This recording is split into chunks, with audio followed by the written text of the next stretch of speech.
La résistance Nder, également connue sous le nom de résistance des femmes de Nder ou Mardi de Nder, Talaata Nder en Wolof, est un événement marquant dans la lutte contre l'esclavage dans l'histoire du Sénégal.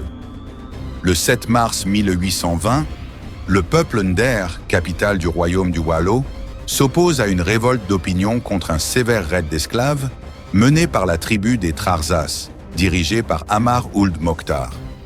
Cet événement est connu pour sa représentation dramatique et héroïque des sacrifices des habitants, plutôt que de leur capture et de leur réduction en esclavage.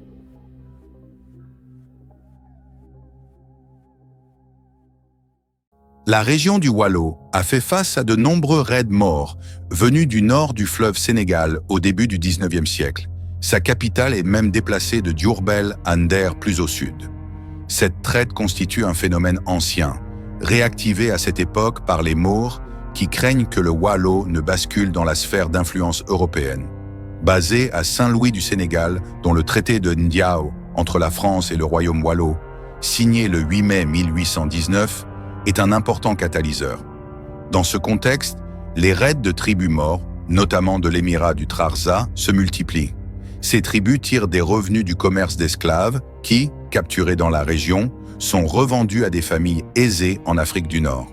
Le 21 septembre 1819, les troupes de l'émir du Trarza attaquent par surprise le village de Tiagar, où le braque Amar Fatim Borso Mbodj tenait un conseil du trône, avec l'aide du Saint-Louisien pèlerin. L'attaque, connue sous le nom de Mbetoum Tiagar, a fait des blessés chez le braque. L'épisode de Nder se produit lorsque Braque est à Saint-Louis, avec une partie de ses troupes, pour se remettre des blessures du raid survenu lors du raid du 21 septembre, et que sa femme, la linguère Fatim Yamar Mbodj, gouverne le royaume à sa place.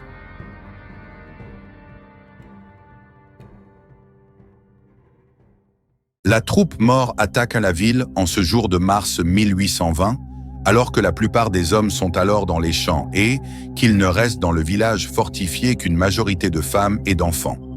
Les assaillants Maures sont assez rapidement aperçus avec leur chef et l'alerte est rapidement donnée.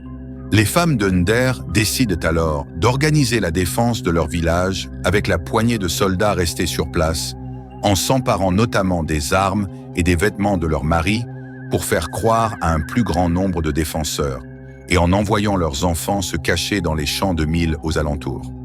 En mars 1820, les troupes Maures attaquèrent le village, avec la plupart des hommes dans les champs et seulement quelques femmes et enfants dans le village fortifié. Les assaillants Maures ont été rapidement identifiés par leur chef et alertés. Les femmes de Nder ont décidé d'organiser la défense de leur village, en utilisant les armes et les vêtements de leurs soldats restants pour convaincre les autres d'un plus grand nombre de partisans et en envoyant leurs enfants combattre dans les champs. Les femmes parviennent à repousser un premier assaut des Maures, mais au prix de lourdes pertes, car le combat est fortement inégal. Le chef Maure ayant prévu un autre assaut, et la lutte était déjà perdue d'avance. Les hommes avaient tous péri, et le messager qui s'était précipité à la recherche de secours arriverait sûrement trop tard. C'est alors que la voix de Barka Dia, confidente de la linguère, s'éleva. « Femme de Nder, digne fille du Waalo, redressez-vous et renouez vos pagnes, préparons-nous à mourir. Femme de Nder, devons-nous toujours reculer devant les envahisseurs? Nos hommes sont loin, ils n'entendent pas nos cris. Nos enfants sont en sûreté. Allah le Tout-Puissant saura les préserver. Mais nous, pauvres femmes, que pouvons-nous contre ces ennemis sans pitié qui ne tarderont pas à reprendre l'attaque? Où pourrions-nous nous cacher sans qu'ils nous découvrent? Nous serons capturés comme le furent nos mères et nos grands-mères avant nous. Nous serons traînés de l'autre côté du fleuve et vendus comme esclaves. Est-ce là un sort digne de nous? Il fut décidé d'un suicide collectif. Les femmes de Nder s'entassèrent alors dans la case principale. Mbarka Dia ferma la porte et d'un geste précis, elle enflamma une torche et la lança contre l'une des façades de branchage. Seule une femme enceinte s'échappa par instinct maternel de la case en flammes. La linguère et ses compagnes préfèrent ainsi s'immoler dans leur village, plutôt que d'être faites esclaves ou captives par l'ennemi et faire face au déshonneur.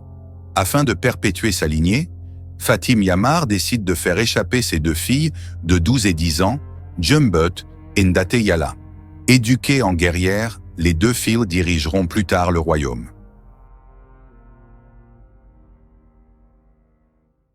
À partir de ce jour, s'instaura dans le village d'Under un rite connu sous le nom de Talatander ou Mardi d'Under en Wolof pour honorer la mémoire de ces héroïnes. Chaque année, un mardi du mois de novembre, et pendant de longues heures, les habitants d'Under restent enfermés à l'intérieur de leur maison pour prier et rendre hommage au sacrifice des femmes d'Under.